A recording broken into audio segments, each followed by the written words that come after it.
So welcome to Lefty Sword and Board, where we're going to learn about killing righties. And that's why we brought Drakknar, who is undercover as a righty. I am Glen.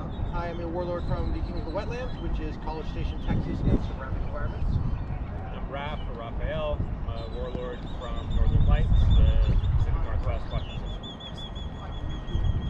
I'm Drakknar, Celestial Kingdom, playing Amcard 36 years, Sword Knight 1995. I'm Shephard, I'm a warlord from Laterals. We're going to start with a little bit of theory, and we're going to talk about how all this lefty stuff works, and we're going to get stuff. So first thing is laying from the left hand. Very important deal, because you've got a board and a sword, and everything is going to be different when you're fighting a righty, or you're fighting a righty and vice versa. So when I am fighting as a lefty, I am fighting, we're going to assume a right-hand boardman, those comments here, right? They have a sword. They have a sword, I have a shield, right? Notice everything is mirrored, right? My outside lane, I go to the outside, now he's inside my sword. It's not like a righty where I can throw outside there and I've still got some center line protection, right? Same thing if I go across here, right? Now, I've gone to his inside, he's on the outside, but it's a little bit different. Specifically, what's really different is that the outside over here is much worse. It's exaggerated for lefties. When I throw a shot out here, he has a much better chance to block and then murder me. Okay? So the thing you want to be very aware of is our lane control. We never want to be like, I'm going to throw a shot out here, and then hang out here. The short version of that. Is everybody familiar with the concept of lanes? Is anyone not familiar with the concept of lanes? All right. So the short version of lanes is your weapon, or if you have two weapons, indicate your lanes, right? Anytime the weapon is between, your weapon specifically, is between your opponent's weapon and your body, they are in the outside lane. If they are between your weapon and your body, they're in the inside lane. That works in any direction. My guard is up here, and I've got a sword above mine. He is outside, I am inside. We are here, I am outside, he is inside. So that gives us this concept of where their weapon is in respect to us. And that can also apply to defensive gear. If I've got a punch shield, you come inside it, then you're in the inside lane. People should very rarely be getting in the inside lane of your shield, especially bigger shields. It does happen. So we want to be very aware of lanes and reclaiming the inside lane as much as possible. You don't want to hang out in the outside lane because you'll die. Opponent types. There are different types of opponents that you can often categorize your opponent by how they are interacting with the fighter. So one of the more common types, especially in low to mid-level fighters, is the tracer. And that is when you throw a shot, they throw a shot. Throw a shot, and I will be a tracer. Right? Notice I didn't try and block, I just threw two. Right?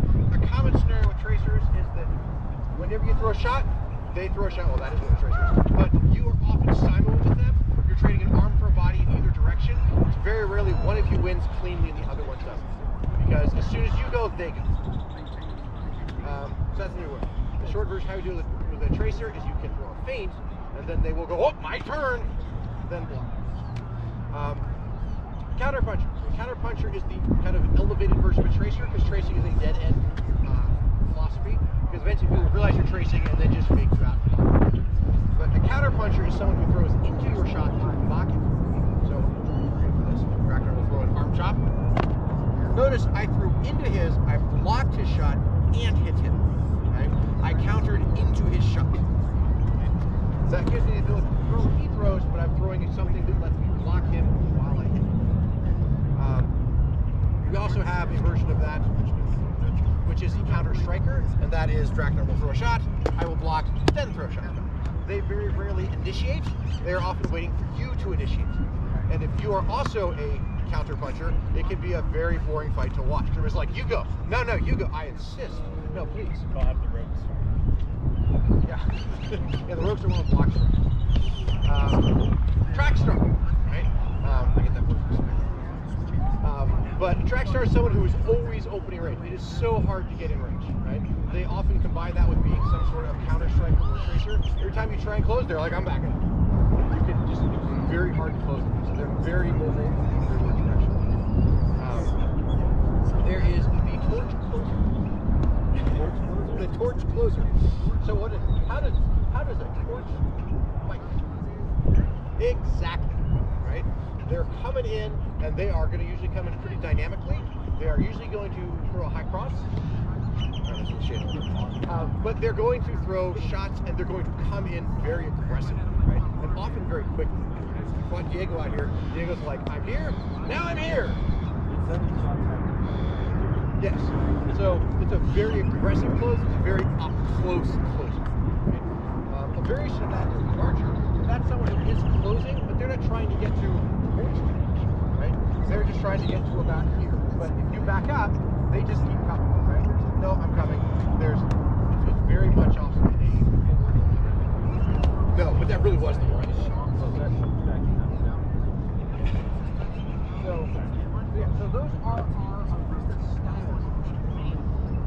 Did you want to talk about how the counter tracks? Oh, yes. So track stars, as recap, they're often backing up. They don't want to let you get in close range. The best play to counter that is to force them to step into you, right? If I'm pushing on Glen, it's just constantly backing up. But at some point, if I walk back, it's going to be reset, right? And so what I'm going to do is I'm going to push in, and then start to back up and step in. Good. You can do that easily enough just by putting your weight on your back foot, right? Push your weight on the back foot. They're going to automatically try to keep the distance the same where they're going. So you lean back, they start moving forward, and then you push your weight forward. How to counter the torch close, get comfortable in close range. That is the torch answer. The non-torch answer is this move. They come in. That's what I thought it was. They don't want to tell you that though. They get really sad. It's awful hilarious. After you leg them, you just turn and walk away? No, you go back and fight them. But first you give them this really smug look. So next thing, shield options and types. Right? We've got some punches, we've got some straps, we have various types of strapping. There is no right or wrong answer to shields. They all have different things. Obviously. If you've got a strap shield, it's often very stable. You usually have 3 points. You have your arm and you can brace against your shoulder. Very sturdy, not as good for maneuvering around. Especially a dome, it's going to hook on your shield, your shoulder. Torches love domes. Also, where it's strapped. My shield is strapped very far forward and very low. Yeah.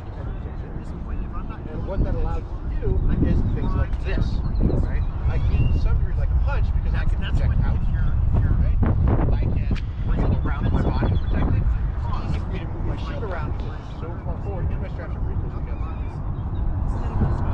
The more common strapping version here is center strap. Okay, yeah. Nobody goes quite center strap. Yeah, there's center strap. Okay.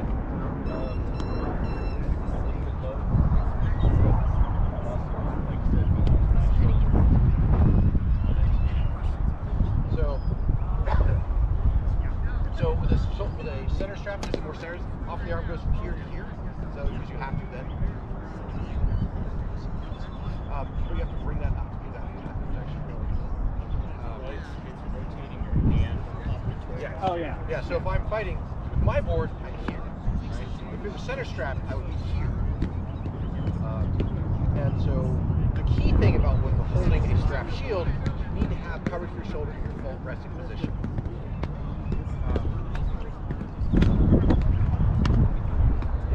So, shield position, we're talking about that. Oh, punches, we'll skip punches.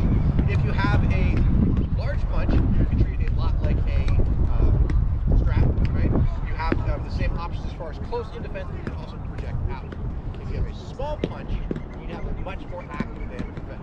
You need to have it forward. If you have it back in, now you just have a very terrible stretch.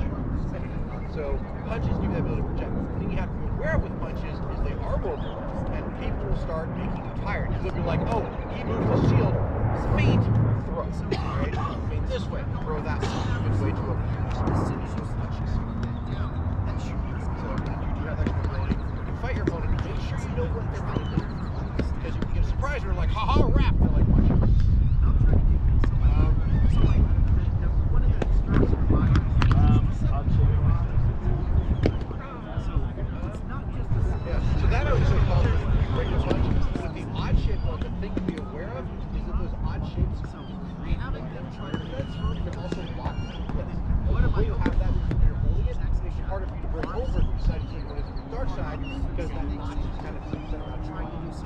Yeah, so your back like this, you have to come out. I mean, it was pretty light, but still stabbed it. Position high enough for full guard should have one thing I'm strongly against is way overthinking. That is that people will sometimes build a bait in the shoulder. Oh yeah, I like to keep shoulder open so we can throw at it. So they're like, here's my default guard, and there's a significant problem with this. And maybe he's faster than Drakknar. But now Drakknar knows it. Drakknar can fit to the shoulder. Yeah, and the shield comes up. And it's basically again telling them, I will do this maneuver whenever you want me to. And as soon as you give the other person control of the fight, it's harder to win. So if I'm here, I have to do this every time you fake the shoulder. Worse, I probably trained as a reflex. Think about it. You do this, I do that.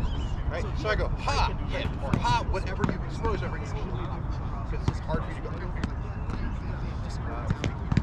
So, for shield position, the other thing I see really commonly is everyone is used to fighting righties. Righties are used to fighting other righties. Lefties are used to fighting righties. And there is a shift in where you center the defense of your shield if you're fighting a lefty versus righty.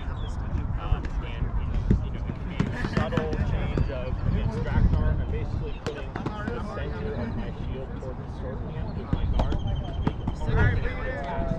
If I take that exact same position and line up against the lefty, I'm exposing a lot on my right side and wasting a lot of defense on the left side. So I want to shift over to match the sword hand. When I am fighting Drakknar, right, and this is something righties do all the time, because they're not very smart, right? They will line up square. Notice my shield is basically where Drakknar's is, my sword is. I am fighting Drakknar. The problem is, I'm not really fighting Drakknar, because Drakknar's sword, right? He's probably not getting the shield, right? And if he does, I'll take it, right? So when I'm fighting a righty, I don't fight like this, I fight like this. Notice now, my shield is centered on his sword. So when I throw a shot, I have to come around. If he wants to come around, he has to come around. So this is a very subtle difference between here and here, but it makes a world of difference in angles. And that is the thing you should always be looking at. Where's the center of my shield? If my center of my shield is on their body, that means their sword is basically, this is equality. Righties, we're better. Right? Here, now I have a distinct advantage. Right? Versus if I'm here, now there's guard position, feet, hands, and shield. We just talked about shield. Let's talk about where your feet and hands go. So there's two good stances, one bad stance for sword forward. Right? There is sword leg forward. Right? With sword leg forward, you have some advantages and some disadvantages. The differences. Right? The key difference here is that his shield side is now also further away from me. So it's not just protected by his shield, it's protected by space.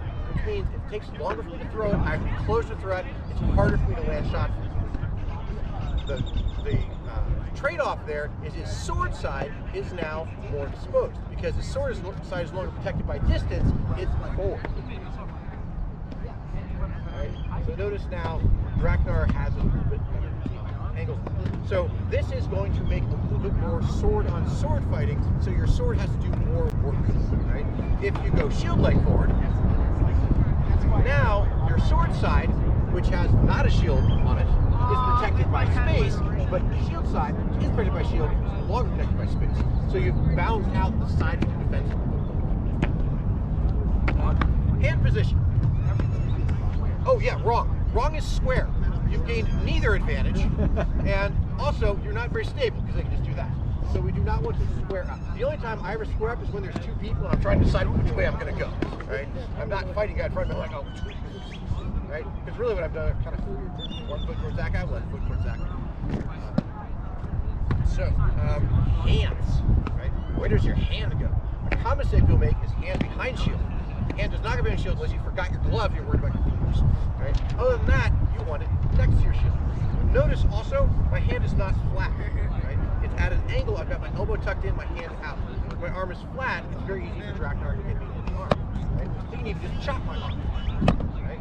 Because it's there. If I tuck it in properly, much harder for him to get it because it's not flying. You can still get a deep grab, right? But notice how much he had to come forward to get it. So elbow tucked in, hand next to shield. so my hand is low. And you righties are probably like, why's your hand down there? And that is because our swords are on the same side. I don't have to worry about him high crossing against say another lefty, right? Our guards come up a little bit because now this is open, right? The odds of getting around to here are really going to be low, right? Like I can throw like a, yeah, we can do cool shit. It's all the stuff right-handed people do all the time. Yeah. But when we are fighting a righty,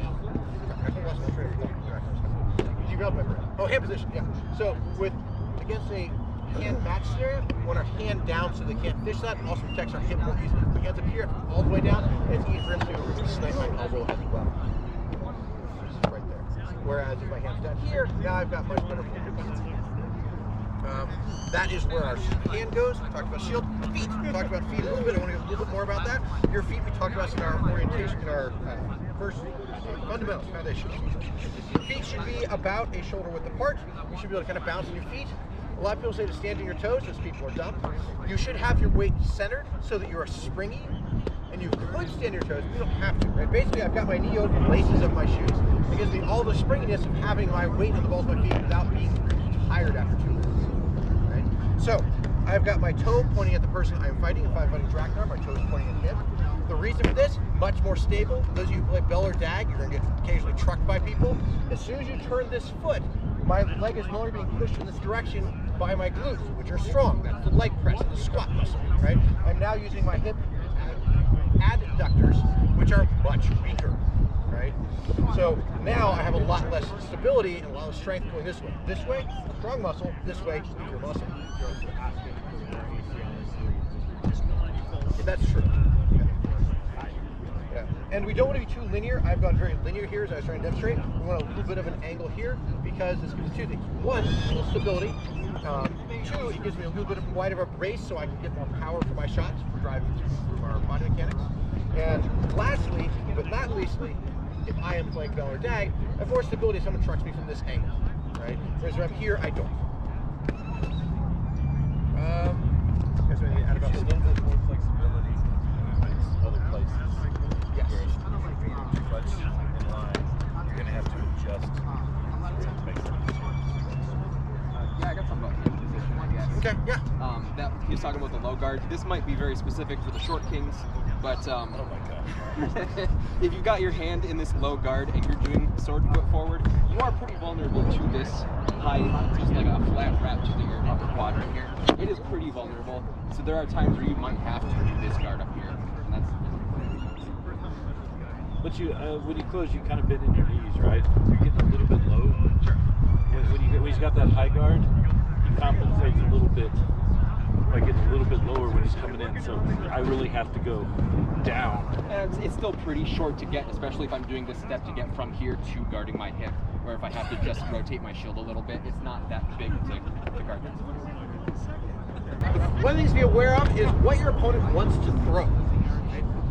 And that's going to apply to righties and lefties. So if you are fighting a righty, right, like if I'm fighting Drakknar, right, what do you think is my first zoom I get to here? Right? I close in, I'm here. What's the first thing I want to throw? Hip. Okay, great. So I can throw hip just straight here, right? Or I can also take a step, keep it with the hip shot. Yeah, we're not shots. All right, yeah. So if we are aware of what our opponent wants to throw, or say Drakknar wants to do the same thing to me, I need to be aware of that when I am closing and when I am blocking. So I don't want to, for example, I'm like, oh, I'm worried about the hip, I don't have my hand out. This is why our guard is down here. So using body mechanics is going to be a big part of your defense, right?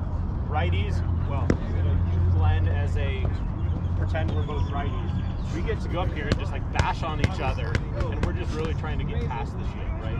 As soon as a lefty and a righty are fighting, we've taken a third of that shield out of the game, and our arms are a lot more important. But we don't want to rely on our arms for defense all the time, because that means we get hit with them. Right? If I'm going, I don't want him to hit me, don't want him to hit me. Well, I'm not hitting him either, right?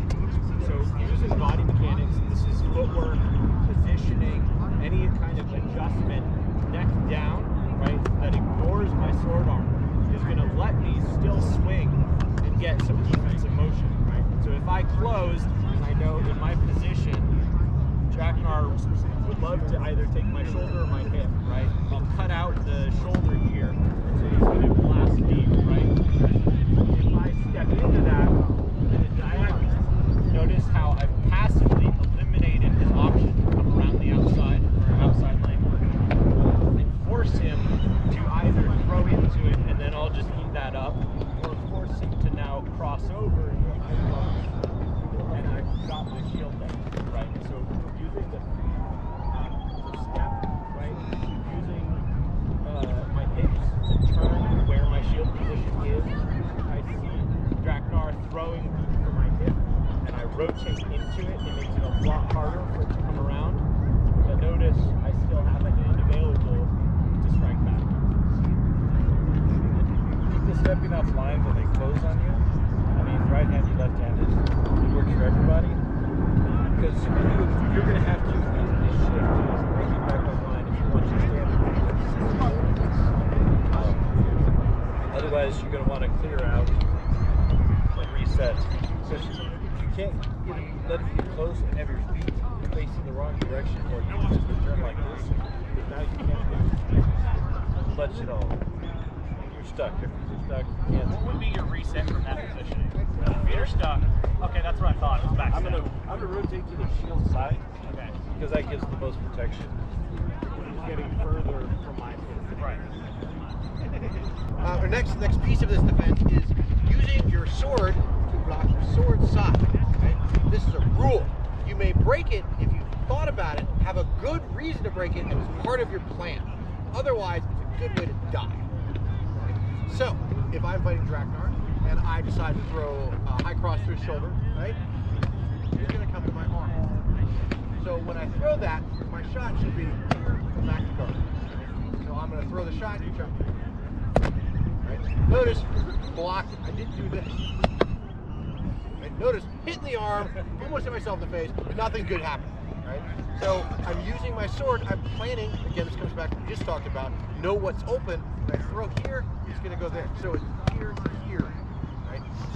Sword side block. If he throws just at my upper arm, right? Sword side block. Throws at my hip. Throws at my hip. Sword side block. Right? He throws at my shins. No, that is actually when we move our feet. Because unless you're really bendy and really fast, I'm not blocking that with my sword. Yeah, if he tries to block down there, he's just going to do something. Yeah, anything from about here down, I generally block by moving my feet. That is a range control thing. Now, things may change. Like if you're legged, I may come in and be like, hey, here, right? But in general, if you're swinging that low, I'm going to either stuff you up high, right, where I can still intercept your hand, or I'm going to get otherwise, right? Or you're going to kill him and take the leg. Yeah, one of those. But it's very important that the sword blocks the sword side. How many people here throw dark sides? When I'm fighting righties. All right. Throw them against lefties, because lefties have no experience with this. How many people know what the dark side is? All right, so not everyone. So let's talk about the dark side. So let me switch sides. The dark side is a way to attack their shield side without doing this, right? Because if I do this, he's like, oh, look at Glen's arm and his ribs and all these things I can hit. So what I want to do is I want to start out, well, I'm starting right at this side. So I want to start out by something on this side, because ideally I want him to be a dumb righty and go, oh, I'll block over here with my shield. Right? And as soon as he does that, I come down, I relax my arm, I want to come here as close to me as I can, because I don't hit leg because that would interrupt my shot. Right? And then I've legged them and I'm here. Right there. We're going to talk about where the shield goes in a second.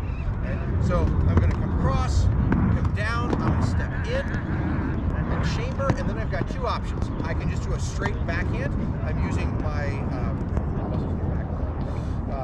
to come here, and then I'm going to bring my elbow up. Basically, I'm going to do this motion, and it goes. Or if they bite on stuff, they bring their shield down. I'm going to come here and finish here, the shoulder. You should be able to dark side to both. Okay. Where the shield goes. The shield goes blocking their sword. So I go shield here, advance from bow strap. You can use the middle strap too. Notice I can't see him, but I don't care. I know where he's going to throw. Right. So left hand smart. He's helping me. So I'm going to come across here, and now step.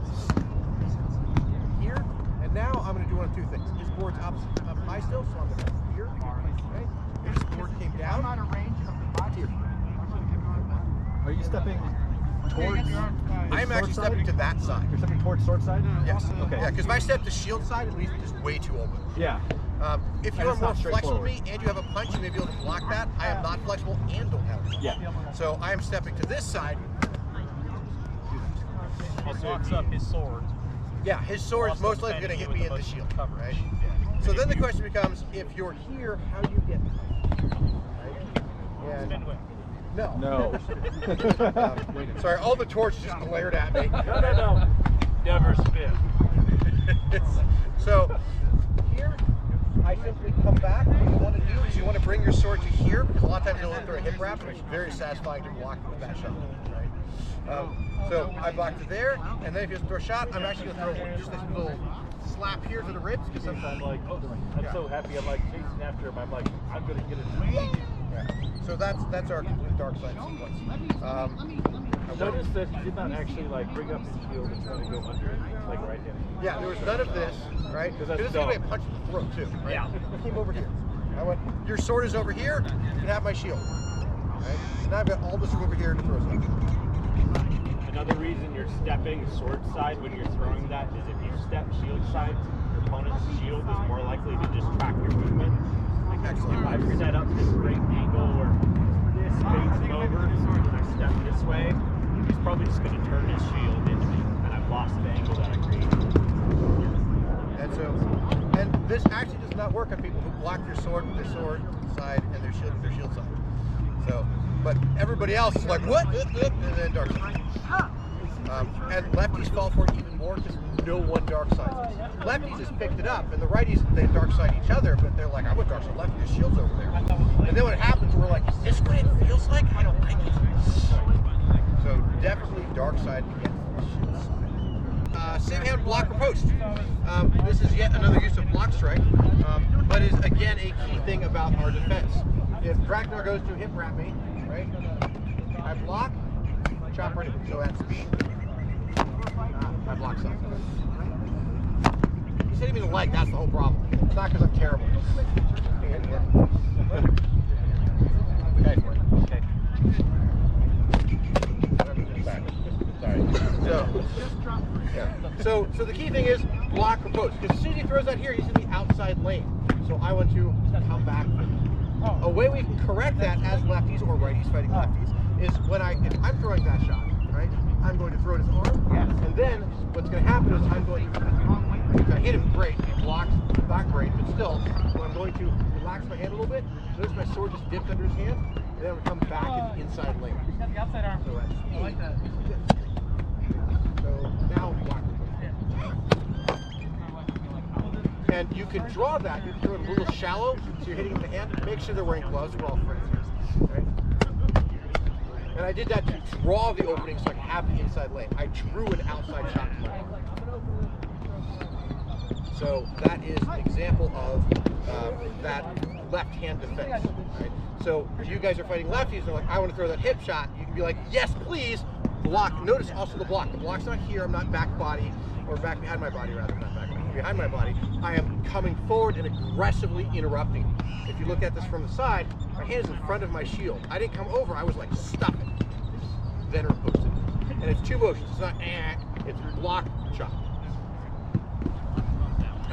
We have an addition. Yeah, so what I would say is like the advantage step on top of that one is when your opponent is so fast, like if I go up against Drakknar and I go, and just blast me in the arm, like I didn't even get the chance to come around and get the block and counter, is to do a denial strike. So what I'm looking for is knowing where he wants to throw and letting my hand get in the way of that.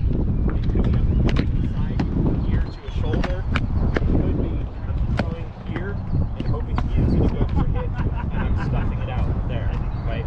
So just using that kind of combined positioning of getting your hand in their way while you're throwing. All right, anything to add?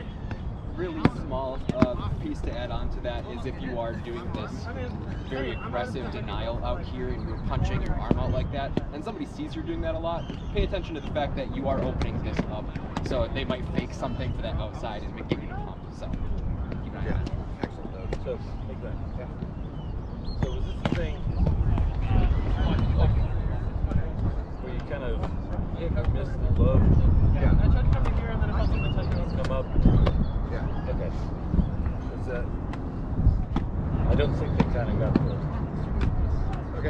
because there was a whole lot of like.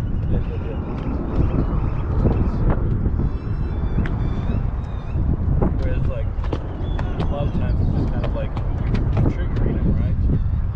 Kind of triggering. But yeah, it's like a corkscrew movement.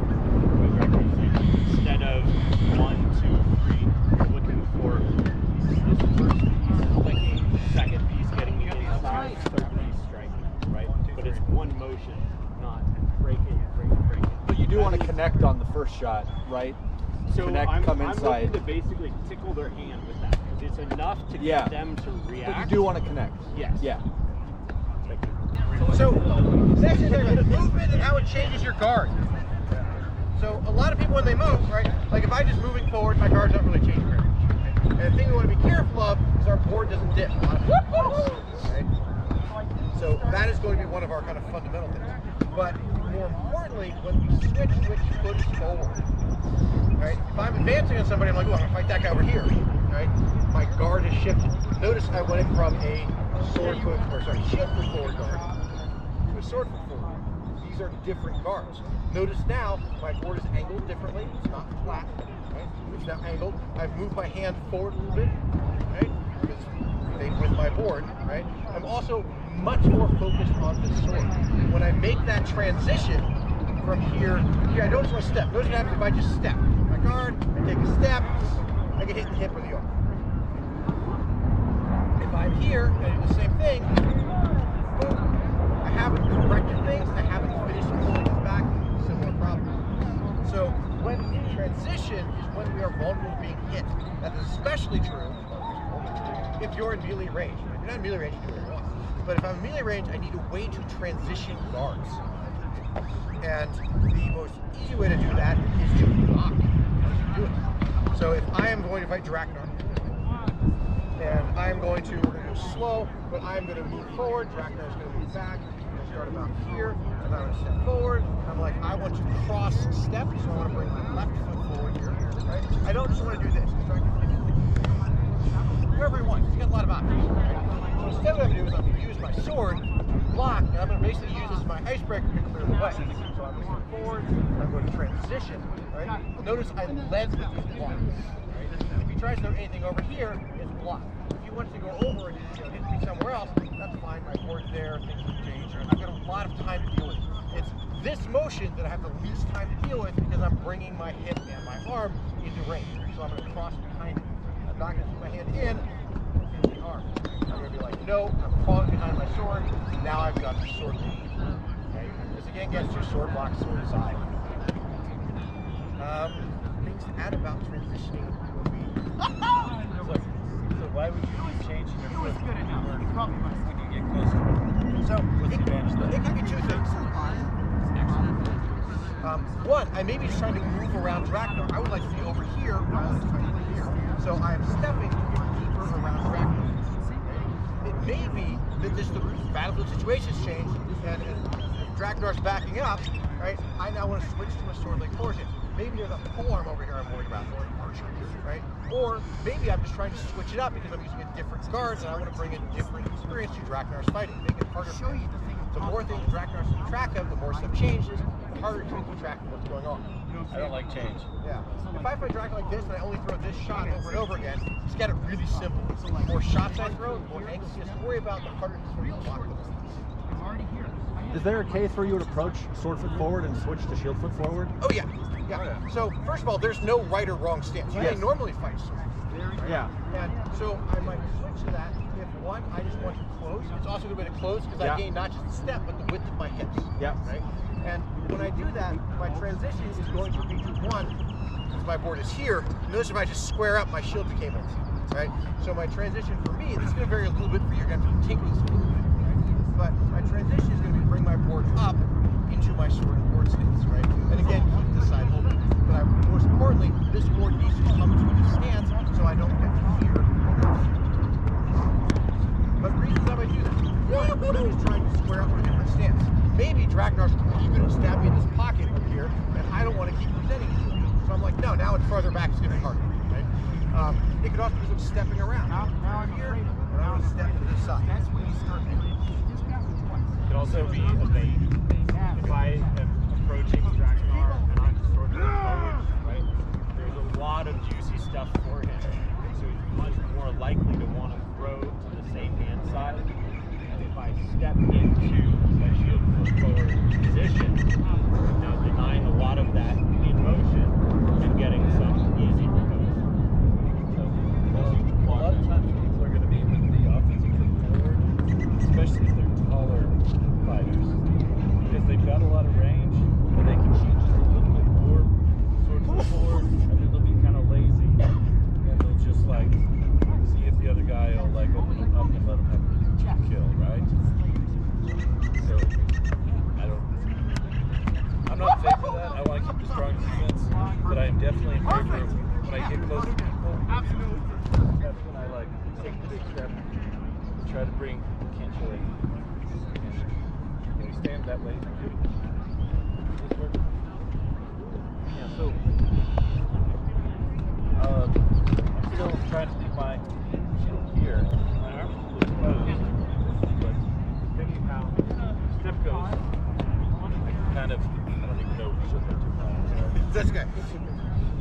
Key thing is crossing over. He's crossing over. But I'm doing it when we're really close, Yeah. so that I can kind of make a line of our shields, and then hopefully get around it. But he's still got a sword on my side. Other comments? Or any of the movement, how movement changes your defense. I was going to add on to the why would you step from here to here. They talked about closing off and creating this block, but it also does set up the high cross in a cleaner way where you're not exposing your arm and reaching for it. So as soon as you take this step and you're right next to them, it's right here, right? It's just a little overhead. The other part for closing and your defense is thinking about the angles of your opponent's shot. If I am in my guard and Drakknar wants to come in, right? You can see the angles that he's creating from shoulder to hand to sword tip, right? And so for my shield or my sword to cut off that angle is relatively small, right? If I close in here and he throws the exact same shot, because I've gotten closer to his pivot point, my block has to be that much deeper to have the same effect. Yeah. So we got a bunch of shots. We're going to talk about shots against other lefties and shots against righties. So the most basic shots are going to be your arm shots. Right? If I'm fighting Drakknar, the most easy thing or the most basic thing is hit him in the arm. We have a couple options, but if he has stuck his arm out enough, I can just come straight down and hit him in the arm. Right? Notice when I did that, my hand is above his. If your hand is below theirs, you're almost never going to hit him in the hand. So when I threw that here, notice where my hand is. Right? You always want your hand above the thing they're blocking if you're throwing a shot that's coming down. Next, we have the full wrap, which is where we come across. Go back to the arm side. That could be inside or outside. Oh, so yeah, the arm side, I'm in the outside lane. Shots. He is inside. So I do have to be careful about that riposte. So again, as we talked about earlier, here, back up. So it's chop, relax. Now notice where my sword is inside his lane. Then I come back up. You don't want to do this because my sword is coming back through a space. I know his sword's not in because my sword just came through. So this means hit with this. And if you're blasting your opponent's outside lane with the sword arm over and over and over, a lot of the times you'll see some grip when your hand comes out, they don't really get there again. And they'll just do the exact same shot but inside lane. You don't have to change anything up, get fancy angles. You're landing this, they drift out, land it from the inside. You may only throw one out here, and they may overblock. In fact, you can even, once they've gotten really sensitized to it, you can reduce slow. But you can basically come down, and then you're going to roll to a back hand. And then come out. So you're like, oh, I'm blocking. So it's down, right? So you're doing this rolling motion. Chop, back, back hand, palm. Right. Takes a little practice. You'll probably hit your friends in the face a few times, so be ready with the apologies. Or just don't use on friends. Yeah. So you can get a very similar effect with an easier shot by just the outside, making sure my sword tip doesn't pass his, so I'm catching it up. That feint to the outside just to get that reaction to open up, and then just come in inside. Just notice 4 shots already. We're not even done talking about the forearm. Okay? So, 2 more ways to hit the forearm. 1, the full wrap. Our basic wrap comes in flat until we're about 135 degrees, like we're knocking dishes off someone's table, not ours, of course, right? And then we rotate a hand like we're turning a doorknob, right? Notice my elbow doesn't come up. It's not this. It's this. So, bam. And if I need to get deeper because he's blocking, my hand comes out and it just comes close. You can make a triangle. Right? So if he goes a really wide block, still get it. Notice how much closer I came in, notice how far out my hand is. So at this point, I better be hoping he's not just going to trace me and chop my arm. So that is the full wrap, but then we can also do a nearby wrap where we just swing by his arm, and then we get to back here, then we just rotate our wrist, right? And there's a little bit of elbow. My elbow goes from pointing that way, my elbow goes here. And what that does, just turns into a nice chop. And the advantage of this, a lot of people see that doesn't feel very threatening, right? But here, you rotate it, comes in. Rotation again, lovely. So that is 6 ways to get people to work. All right, wait on. You just do the bicep pocket stab. You can set it up basically like a flat wrap, but if you start to keep it in that guard, it's a step. You're already set up for the stab. You step. That's not an arm shot. It's supposed to land here. You're supposed to block your moving against arm. That actually is an excellent point. We'll talk a little more about that when we get to stabs too. But if you can't stab them in the shoulder, you can stab them in the bicep. And especially a lot of amp cutters are bigger dudes, they have big biceps that are very absorbent. So you can just be like, in the bicep. Because sure, they're not dead, but that's their sword arm, right? Also, they'll be like, you're stabbing the bicep, right? There's a pause where that's happening. So that's gonna be our arm snipe. We talked about earlier with drawing a shot. One more. Yeah, one more. The underarms. Yeah, throw that like a standard chop to set it up, and a lot of times they'll react to it. And they don't it's all those throw this. Use your hips to break your back up. That's a great shot, and you can also, without the setup, you just come up to them. Right? And a lot of people will be like, I wasn't ready. Because it makes you feel unready. You'll be like, are you ready? Okay, I said I was ready, but I feel unready now. Yeah, and so notice also when he did that, it was not just his bicep, there was a little bit of, using the legs. All of our shots come from our legs. It makes it faster. We're using more muscles to do the same thing. Because too many people try to do a flip-up shot with just their hand, and it's almost like they're just rubbing the sword against you, right? You got no power on them. And you're not going to say that the up shot is more of a sword side leg forward shot. No, I throw it from here. Okay. You're kind of coming down and then up. Yeah, I'm just through here, the legs. and then I'm. Okay. Okay, got it. I'd say it's really the important thing, like Drakknar's hands down, because I'm stopping the arm jerk. So I have to come a little bit lower, but. Yep. And notice I'm using my arm, but my body's. Because if I straight use my forearm, right? Like he'll be like, "Are you just trying to tap in? What are you doing?" Just didn't know if it was like more of a sword side up chop or if it could be thrown from both sides. Yeah, it can be thrown from both It feels difficult because I don't know how to throw it see, from the shield side. Even if it's your back leg, if you put a hip into it, yeah, you can hit it with either rotation. Hip and knee, just a little, like pushing off from this foot into this upward, right? I can even do it from the other side. Yeah, I know that one pretty well.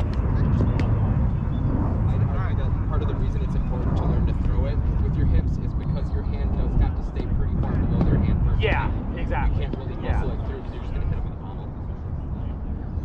So next thing, we're talking about pocket stab, right? Pocket stab is when you stab them, pocket right here. It's basically what the bicep stab is a variation. So you can do it from range, but stabs are very easy to telegraph. So it's better to do it up close.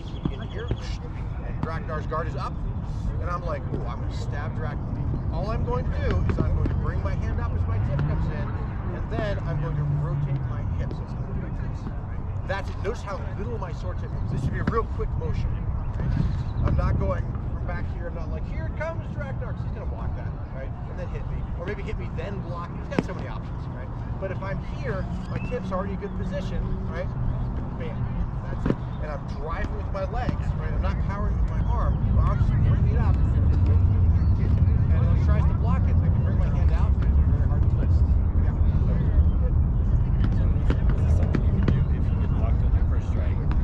Yes, yeah. If I go for a shot and have it, I can transition up and finish it. Now, the way he had the block up in that moment being a righty, all he has to do is chop. Yes, yeah. If I go here, Are you shifting the So- shield any or? so it depends on what my opponent's doing. Right. And also, there's a value in the impact when it hits my sword, Yeah. right? I lose a little control. I need to get my control back. It's a little bit of a shock. So there is a split second there. Yeah. A lot of people don't have this trained reflex of block chop, right? That's rare. You'll notice people immediately because they'll do it once. You're like, oh, okay. Right? My park has specific Saturday block strike patterns. And so, Like like, if I before was park. worried about that, That's why I'm worried about it. here, right? Okay. I can do that. Or maybe I throw that and then I just come back for a block. So I know he's going to chop, right? Or maybe I just don't throw the shot because every shot doesn't have a response. Right? You also want to talk about the stab for that quadrant? Breakout for So really important to have your hand over the tip of your sword when you land that. If you don't use control, and it's stab to the chin. That is an excellent. I have problems. Yeah, palm down. In fact, I always come at a slight downward angle because if I'm here, I can skip off, and they may not feel that's efficient, which is fair. But if I hand up, I'm pushing down into their body, and it's not going to skip off. It's unlikely. So I'm not here. You can go here. If I'm really close to Drakknar, maybe this is what he gets.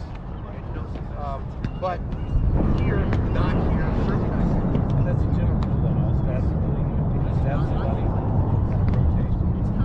And fingers are up top. It's going to drive it into it. Most likely just get up their chest and their chin. Yeah, even on a straight stab, I finished the long down. So, we already talked about the dark side. That is a shot everybody should learn. It's amazing, and it's also hilarious. The two things that go together, you should definitely pick those. So stabs, like we were covering, right? It's the positioning from the arm driven by the foot, right? If I try to position and apply force just from an arm movement, I lose a lot of control. And so we already did the pocket stab, right? The other easy stab is just drop sword tip, fly sword, yeah, fly sword. And a lot of the time it's way easier to do against a flat shield, right? With the dome, you have to get deeper angles because you have coverage right here. But flat on flat, it's just dropping stabs. Another stab to end? Just another low stab, but another way to set up that low stab for an aggressive target, somebody who likes to come in and fight with this grindy thing. If he wants to step here, I can step back and it's set up for me. Step back. Let him impale himself. It's basically a defensive way to like keep yourself safe in a fight and also probably get away. So lastly, I want to talk about a couple more shots and some combo stuff, and then we're talking about lefty on lefty violence. So, first thing to remember, your opponent has legs. We haven't talked about these, right? If you want to hit legs, I'm fighting Drakknar, he's got legs. I've got a couple options, right? One, I just get here and just be like, have a leg. Oh, I should do this. Right? Have a leg, right? You're a torch field. So I can just throw a leg. Notice though, the danger is now my hand is no longer in a block position. Right? It can also be used as a go-away shot. Right? I threw it, and I didn't back up and then throw it. I threw it so as it hits sword, it says maximum reach, and it gets me out of dodge. So if he has a riposte, I'm out of range. Right? It's a great way of being pressed. You're like leg. Notice leg back to guard, not leg come back through space. I know your sword's not in because I just came through it. Back to guard, I'm out. Right? If you're over here for some reason, I threw something and tied up, I go this way. Again, leg through out. You can use legs for kill shots, right? You can double leg people. If I want to double leg, this helps you more bendy than me, a little shorter. You probably for a whole collection, well, you don't have torches. But you can come in low, throw back leg first, front leg. And what I did is, it was palm up, right Palm up, forehand, palm down. right? And then I rotate it because that puts that snap in it, palm down. So it's And there's no reload to it. It's just there's an no arm reload. turn. Because if I come in and I go bip, bip, he has time to move, leg, hit me a lot, right? But if I'm doing this, I'm doing like, What if Drakknar is sword foot forward? if he is sword foot forward, I'm going to go the other direction. I'm going to start with the backhand and the rotate. So I'm going to go. If you get good at it, you can do it faster. I don't do that a lot because I'm so tall and so inflexible. Go ahead. Or don't try this at home, but I have this. Right? First one here. Hey, you said don't spin. That's only a half a spin. Yeah, it was Drakknar. But That was a notice half rotate? double legs, and it wasn't 2 shots. It wasn't bip bip. It was bip rotate, right? And the other one was bip rotate. So I'm using that rotation to get a good snap, right? And that'll like dag bell. People will take that, right? If you got a heavy enough stick, you can do it in SCA. So Dag Belly get the same league twice. What's that? And Dag Belly get the same league Well, twice. that's true. Yeah. You could be just bip bip, and then you can do the front leg. But the advantage of the back leg, if they decide to retreat because they see you going for legs, you've hit the one that's going to get farthest away quickly. Yeah. Last part of this is combining things, right? If I want to hit, say, Drakknar in the hip, right? Got a couple options. I can transition, right, from shield leg to sword leg. Here, G or out, right? Notice my rep say I actually get rising because that one gives me a better chance of getting body. So my hands low, leg. If it's rising, still body. Right? And I came really deep because he has to block a lot now to get this. I can also go the other side, which is draw his guard. I can do here to here. Right. This is also a good example if I was switch from sword leg forward to shield leg forward, here, here. And I generally will keep my board behind him, as you can see, because it looks more like this, right? Because he's probably not going to reach way over here to this shoulder of my sword, right? He's going to instead. I got his head, right? Yeah. So that allows me to reach around, right? So, and we can also then go for that shoulder. Generally that shoulder is not open. It's sometimes worth throwing a shot there because sometimes they'll leave it open or just be taller than them. But I can again step this way. Drakknar goes, tired of going hit me, I'm going to bring my ship